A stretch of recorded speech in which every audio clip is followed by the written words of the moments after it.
देवा, मुझे समझ में नहीं आ रहा है मैं क्या करूं। हटो एक मिनट। वो शालिनी, कहाँ हो तुम? मैं थोड़ा काम पे हूँ। क्यों? काम पे?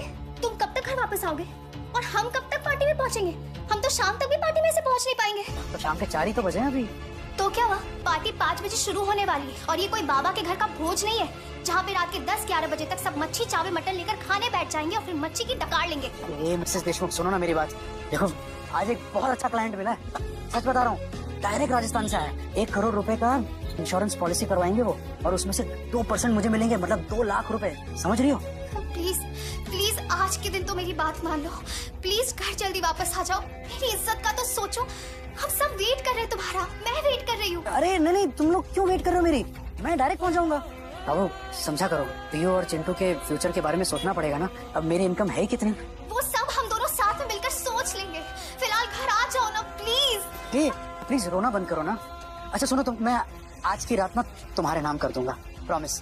ढेर सारा प्यार करूंगा। Shut up. मम्मा क्या हुआ? आ गया तू? हाँ, कहाँ था तू इतनी देर तक?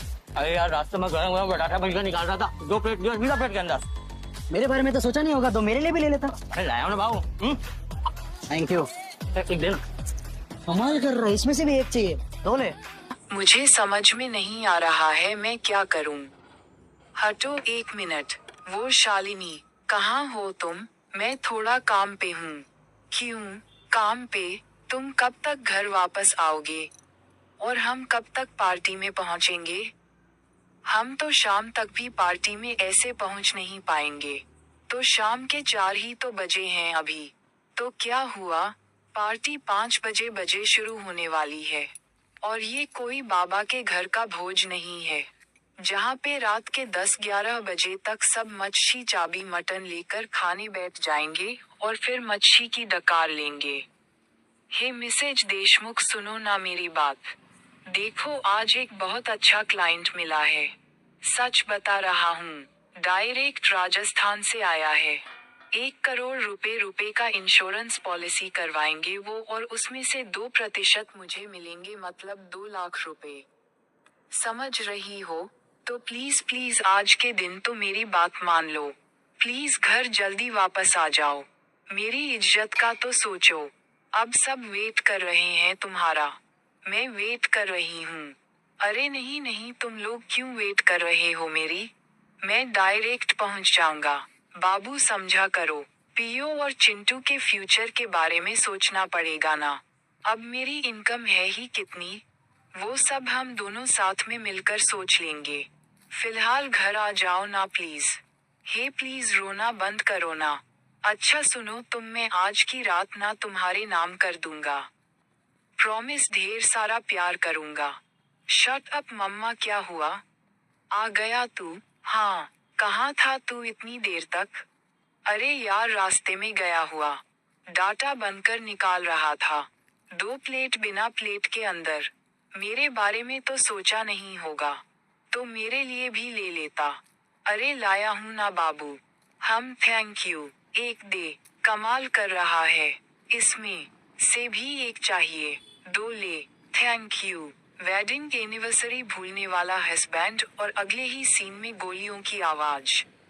मिस्टर एंड मिज परशुराम का पहला एपिसोड ही बता देता है भाई कि यह सिर्फ फैमिली ड्रामा नहीं होने वाला, एक डेंजरस, स्ट्रिक्ट और सीक्रेट छुपा हुआ ड्रामा होने वाला है।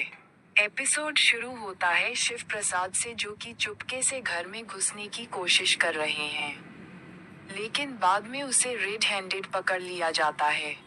बेटा मजाक में बोल रहा होता है भाई की रूम में टाइगर घूम रहा है, पर असली टेंशन ये होती है कि शिव प्रसाद अपनी वेडिंग एनिवर्सरी ही भूल चुके हैं।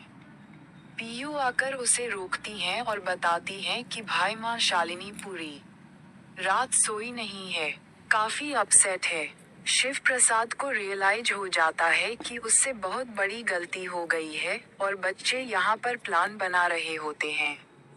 रोज परफ्यूम, साड़ीज, डांस और सब कुछ एक ही रात में अरेंज करवाना होता है। परफ्यूम भाई 3K का होता है, और यहीं पर जो बेटा ऑनलाइन ऑर्डर कर चुका है। पैसे भी पापा की पॉकेट से जा रहे हैं। शिव प्रसाद शॉक्ड हैं, इतना महंगा अरेंजमेंट देखकर पर मान जाते हैं क्योंकि भाई शालिनी को मनाना जरूरी है। शालिनी जो कि उनकी वाइफ है वह अपने रूम में ही रो रही होती हैं। शिव प्रसाद रोज देते हैं, एनिवर्सरी विश करते हैं, परफ्यूम और साड़ी देते हैं। शालिनी यहीं पर इम्प्रेस हो जाती है, मूड बदल जाता है उनका और डांस होने लगता है। फैमिली मोमेंट बन चुका है और सब कुछ परफेक्ट लगने लगता है। तभी एक लेडी आती है और अचानक फायरिंग कर देती हैं। बोलती हैं कि मिशन कंप्लीट हो गया। बाद में भाई शिव प्रसाद मार्केट जाते हुए नजर आते हैं। वहां पर सस्पिशियस लोग उन्हें दिखाई देते हैं। उनका पीछा करा जाता है और यहाँ शिव प्रसाद उन ड्रग डीलर्स को शूट कर देते हैं जिन्होंने भाई अभी तक उनका पीछा किया था। पीयू माँ को बता देती हैं कि उसे फायरिंग की आवाज आ रही है और यहीं से क्लियर हो जाता है कि शिव प्रसाद कोई नॉर्मल इंसान नहीं है। एपिसोड में बहुत बड़ा ट्विस्ट है, जहाँ पर एक इंसान कहीं पर नॉर्मल लाइफ जी रहा है, तो वहीं भाई वो एक पुलिस इंस्पेक्टर का भी रोल निभा रहे हैं, यानी कि गोलियां भी चला रहे हैं। एपिसोड में एंड इस शॉकिंग ट्रुथ के साथ होता है कि शिव प्रसाद एक अंडरकवर एजेंट है जिसका राज उस